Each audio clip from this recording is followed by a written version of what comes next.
അച്ചൻകോവിൽ അയ്യപ്പ ക്ഷേത്രത്തിന് മുന്നിൽ ഹരിവരാസനം പാടി പുനലൂരിലെ UDF സ്ഥാനാർത്ഥി. തെരഞ്ഞെടുപ്പ് പ്രചാരണത്തിന് നടന്ന ആ പരിപാടി ഇപ്പോഴും മനസ്സിൽ നിന്ന് മായുന്നില്ല എന്നാണ് UDF സ്ഥാനാർത്ഥിയായ നൌഷാദ് യൂനിസ് പറയുന്നത്. തന്റെ പാട്ടിന് കുട്ടികൾ നൃത്തം ചെയ്തതും കലാശക്കൊട്ടിലൊക്കെ ചെണ്ടമേളക്കാരനായതുമെല്ലാം നൌഷാദിന്റെ തിരഞ്ഞെടുപ്പ് ഓർമ്മകളാണ്. ഞങ്ങളുടെ പ്രചരണ പരിപാടി തുടങ്ങുന്നത് അച്ചൻകോവിൽ അമ്പലത്തിൽ നിന്നാണ്. അപ്പോൾ അച്ചൻകോവിൽ അമ്പലത്തിനകത്തുള്ള സന്ദർശനം എല്ലാം കഴിഞ്ഞിട്ട് ആണ് മീറ്റിംഗ് തുടങ്ങുന്നത്. അപ്പോൾ അവിടെ വെച്ച് എനിക്കത് പാടണമെന്ന് തോന്നി. കാര്യം അത്രയും അയ്യപ്പനുമായിട്ട് ബന്ധപ്പെട്ടൊരു പ്രദേശമാണത്.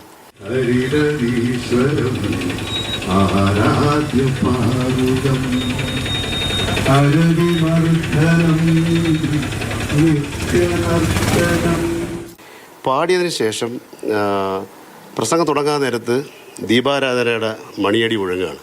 അപ്പോൾ എല്ലാവരും അങ്ങ് സ്റ്റക്കായി പോയി. ഞാനും ആ പ്രസംഗം നിർത്തി.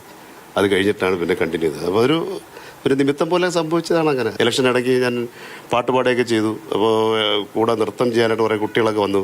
അവരോടൊപ്പം ഞാൻ പാട്ടുപാടി അവർ നൃത്തം ചെയ്ത പരിപാടി ഉണ്ടായിരുന്നു. അവർ ഈ മറ്റേ സാധാരണ CD ഇട്ട് പാട്ട് കേൾക്കുന്നത്. ഞാൻ പറഞ്ഞു അത് പാടണ്ട, ഞാൻ പാടിക്കോളാം.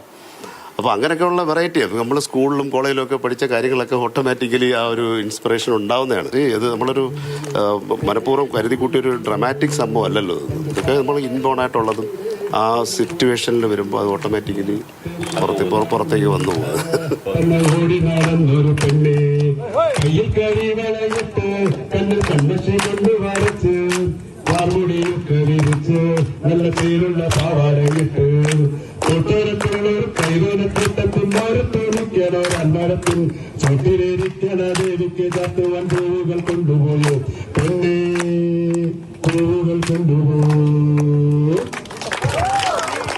അവസാനം ചെണ്ട കൊട്ടിയാണ് അവസാനിപ്പിച്ചത്. തീർച്ചയായിട്ടും ചെണ്ട കൊട്ടേണ്ടതെന്ന് പറഞ്ഞാൽ ജനങ്ങളുടെ വികാരം അത്രത്തോളം ഉണ്ട്. അത്രയും ജനവുമൊക്കെ വന്നപ്പോഴത്തേക്കും ചെണ്ട ഞാനങ്ങനെ പ്രാക്ടീസ് ചെയ്തിട്ടുള്ള ആളല്ല. പക്ഷേ ഒരു താളബോധം മനസ്സിലുള്ളത് കൊണ്ടായിരിക്കണം.